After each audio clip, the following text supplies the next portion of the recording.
Why does cooking feel harder than it should? You know that moment when dinner's underway, something's simmering on the cooktop, and you realize the spice you need is just far enough away to interrupt what you're doing. So you stop, walk across the kitchen, come back. Then a few minutes later, you're doing it again. Nothing feels dramatically wrong. In fact, your kitchen might be beautiful, but somehow, cooking always feels harder than it should. Today, we're exploring why some kitchens work effortlessly, while others quietly drain your energy, and why the answer isn't always more storage, more space, or a renovation budget. Most of us assume kitchen frustration is simply part of life. We blame ourselves. I'm disorganized. I need more storage. I need a bigger kitchen. But over time, we noticed something. Some people move through their kitchens with ease. They cook while chatting. They host without stress. They don't seem to think about the room at all. And that's the clue. The best kitchens don't demand attention. They quietly support life. The problem isn't usually one major flaw. It's dozens of tiny interruptions. The extra steps.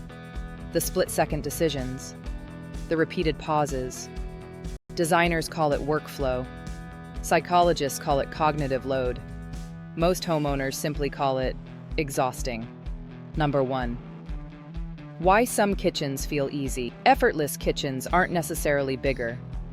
They're simply designed around behavior. They support the way people naturally move. Preparation leads to cooking. Cooking leads to serving. Cleanup happens without crossing the room 3 times. When these moments align, the kitchen almost disappears. Hamper 2. The hidden cost of mental friction. Not all friction is physical. Sometimes it's mental. Opening one cupboard, then another. Trying to remember where something lives. Making dozens of tiny decisions every day.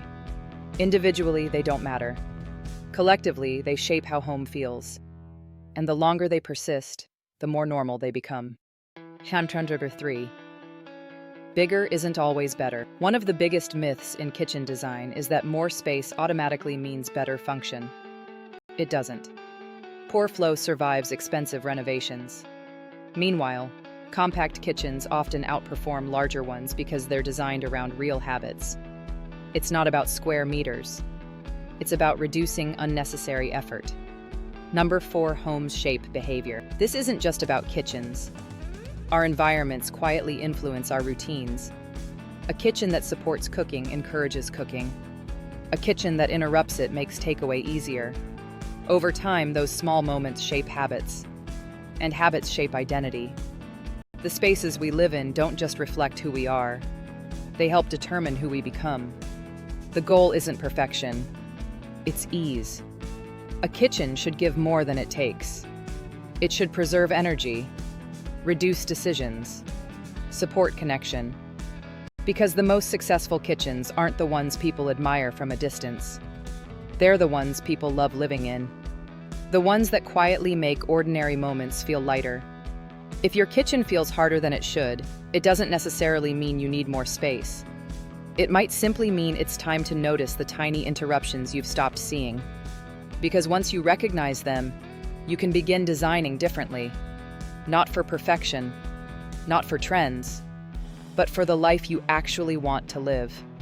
You'll find the full guide, examples, and practical ideas on the Fiori blog.